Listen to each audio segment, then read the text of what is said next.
Ça. Je voulais commencer l'année 2025 avec ce message. J'ai un message de la part du Seigneur. Le Seigneur m'a aidé à préparer. Je pense que c'est arrivé ce matin pendant mes temps de méditation, pendant que je faisais mon étude biblique. Actuellement, je fais l'étude biblique sur les héros de la foi dans Hébreu 11. Pour ceux qui connaissent Hébreu 11, du verset 1 en partant donc avec Noé, Abraham, Isaac, Enoch. Le Seigneur est en train de m'aider à comprendre un peu, à revenir à nous, parce que je crois que les héros de la foi, j'avais déjà visité ce message-là avec mon ancien pasteur Willy Poitier du côté de la Philadelphie. Et je crois qu'on avait aussi écrit un livre par rapport à ça. Le Saint-Esprit m'a encore ramené sur ces enseignements avec un autre pasteur que je suis beaucoup en ligne, qui m'aide à nouveau à revisiter cela. Et pendant que je faisais l'étude biblique, il pouvait me parler du message que je vais partager avec vous ce soir. Et je prie que le Seigneur, vraiment, à travers ce message, puisse vous réconforter, puisse vous fortifier, puisse vous donner l'espoir. Que vraiment, que sachez que le Seigneur Jésus-Christ vous aime et que quoi qu'il arrive, quel que soit ce que vous allez faire face pendant l'année 2025, il sera avec vous. Et c'est vraiment le cœur de ce message, en fait. Donc, je veux lire la parole de Dieu dans Genèse 22, à partir du verset 6 à 14. Ce sera une petite longue lecture.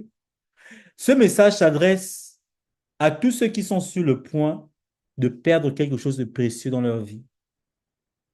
Si tu es en train de passer des moments par lesquels tu sens que tu risques de perdre quelque chose qui t'est précieux, qui t'est cher, ce message s'adresse à toi. Je veux vraiment que tu puisses rentrer dans la dimension profonde de ce message parce que ce message, il est pour toi.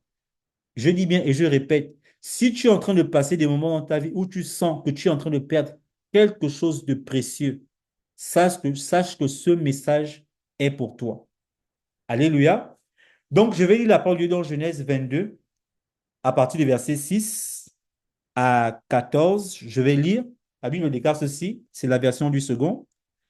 Abraham prit le bois pour l'holocauste, le chargea sur son fils Isaac et porta dans sa main le feu et le couteau. Et ils marchèrent tous deux ensemble. Alors Isaac parlant à Abraham, son père, dit, mon père. Et il répondit, me voici mon fils. Isaac reprit, voici le feu et le bois, mais où est l'agneau pour l'holocauste?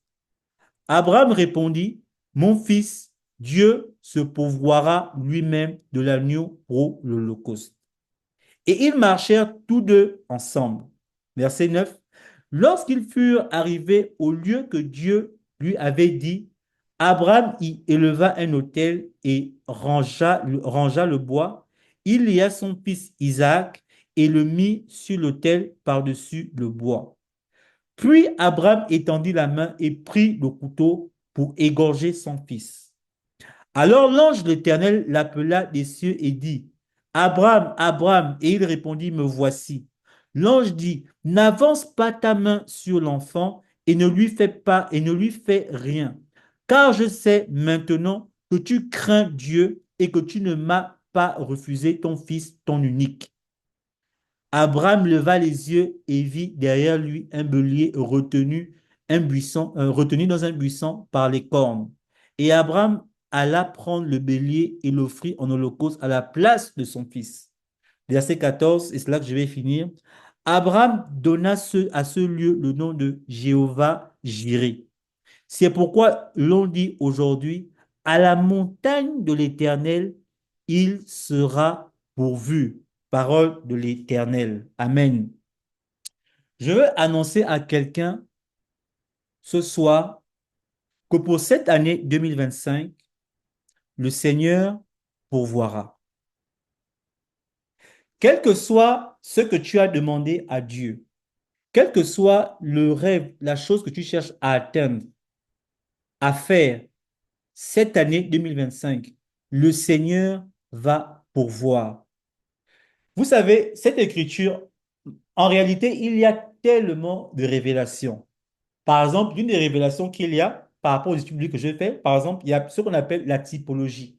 La typologie qui est liée en fait à l'image de Jésus-Christ, en fait, qu'on retrouve beaucoup dans l'Ancien Testament, mais de façon masquée. Mais ce n'est pas ça que je veux toucher aujourd'hui avec vous.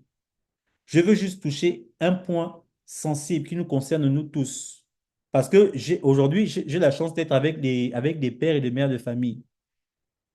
Et vous savez combien de fois c'est précieux, combien de fois c'est important d'avoir un enfant. Et je veux que tu vois cette chose de l'enfant qu'Abraham avait comme la chose de précieux que tu as. Mais que le Seigneur te demande pour voir en réalité jusqu'où tu es capable de l'aimer, jusqu'où réellement ce que tu dis tous les jours dans tes prières, dans tes supplications, Seigneur, je t'aime, je suis prêt à tout donner pour toi. Ah bon, tu m'aimes. Dieu te dit, Dieu te fait passer par une effet, il dit, OK, je vais voir jusqu'où tu es capable d'aller avec moi. Et je vais prendre la chose la plus précieuse que tu as. Voici le dilemme auquel Abraham faisait face. Abraham n'avait pas péché, hein. Abraham, c'était, je crois que dans la Bible, bon, je pense que c'est pas la Bible qui le dit, mais de façon commune, on appelle Abraham le père ou bien le modèle de la foi, quelque chose comme ça. Parce que Abraham était un exemple de foi. Et que si vous relisez, et si vous lisez le modèle de foi d'Abraham dans le livre d'Hébreux, il explique encore ça bien. Et je pense qu'on va toucher une partie là-dessus ce soir. Mais à un moment donné, lorsque Abraham marchait avec Dieu, Dieu voulait voir en fait jusqu'où Abraham était capable de partir avec ce Dieu-là. Je vais te poser aujourd'hui la question de savoir jusqu'où est-ce que tu es capable de te donner pour ce Dieu? Jusqu'où tu es capable d'aller avec ce Dieu? Quels sont les sacrifices que tu es capable de faire pour démontrer l'amour que tu as pour ce Jésus? C'est facile de parler, de dire l'amour, l'amour, l'amour, mais est-ce que tu es capable de démontrer cela? À un moment donné, Dieu a dit, écoute, je sais que la chose la plus précieuse qu'Abraham a, c'est son fils. Son fils qui était le fils de la promesse. Et Dieu demande à Abraham que celui-là, c'est lui que je veux que tu donnes celui que je veux que tu donnes en sacrifice.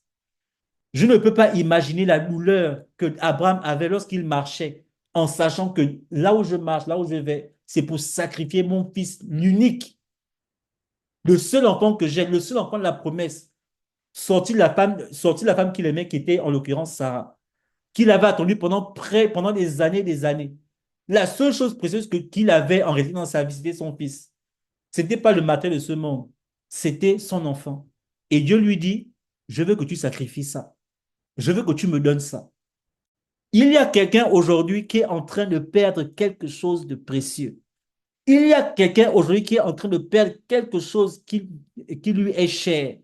Il y a quelqu'un aujourd'hui qui passe par des eaux troubles et Dieu lui dit, donne-moi ça. Et toi, tu sais que cette chose-là, elle est tellement unique, elle est tellement précieuse pour moi. Mais la Bible déclare et Dieu déclare ce soir que ce Dieu-là va pouvoir pour toi. N'aie pas peur. Fais confiance à Dieu. Le chemin par lequel tu passes, il sait le pourquoi. Il sait le comment. Et il sait jusqu'où il veut t'emmener. Peut-être que c'est un test pour voir réellement est-ce que tu es capable. Est-ce que vraiment cet amour est véritable vis-à-vis de moi? Est-ce que tu es prêt à m'aimer même quand personne ne te voit? Est-ce que tu es prêt à m'aimer même quand tu n'auras pas de travail? Est-ce que tu es prêt à m'aimer même quand tu vas perdre ton statut? Est-ce que tu es prêt à m'aimer même quand tu n'auras pas ce que tu désires? Voici ce que le Seigneur veut voir aujourd'hui. Mais il y a quelque chose que vous devez comprendre dans cette histoire, c'est que vous devez la connecter avec Hébreu 11, parce que beaucoup de gens ont des interprétations. Je ne dis pas que leur interprétation est mauvaise. Ce que je dis, c'est que pour comprendre le sentiment qui a animé Abraham dans Genèse 22, il faut lire Hébreu 11. Et dans Hébreu 11, à partir du verset 17, la Bible déclare ceci. Écoutez très bien. C'est par la foi qu'Abraham offrit Isaac. La Bible dit que c'est par la foi. Lorsqu'il fut mis à l'épreuve et qu'il offrit son fils unique, lui qui avait reçu les promesses, et à qui il avait été dit, en Isaac sera nommé pour toi une postérité. Il pensait, écoute, là, il parle d'Abraham, il dit que la Bible dit que Abraham pensait que Dieu est puissant, même pour ressusciter les morts, aussi le recouvrira-t-il par une sorte de résurrection. En réalité, ce qui donnait le courage à Abraham, ce qui donnait la force à Abraham, C'était que Abraham était, en fait, Abraham avait la foi de croire que Isaac est le fils de la promesse.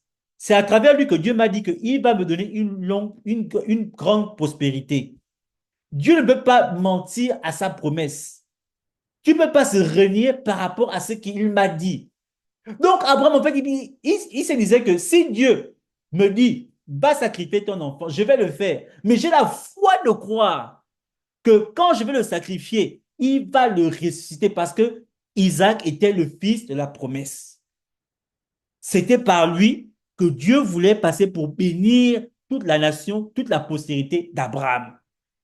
C'était cette foi-là en réalité et pas autre chose. Comme j'entends beaucoup d'interprétations, souvent je ne dis pas que ce qui dit c'est faux, parce que j'ai la foi de croire qu'il peut y avoir plusieurs interprétations vis-à-vis d'un certain passage. Mais ici, Hébreu 11 est clair. Il dit que c'était cette foi-là qui animait, cette folie. Excusez-moi de dire ça, cette folie de croire que non, Dieu est capable de ressusciter mon fils.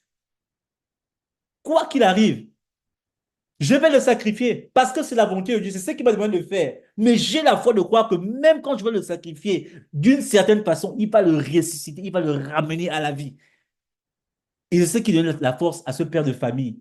Ah, Abraham, si j'aurais été à ta place, qu'est-ce que j'aurais fait? Amen. Et ce que je veux te dire ce soir, mon frère, ma soeur qui m'écoute, je veux te réconforter là où tu viens.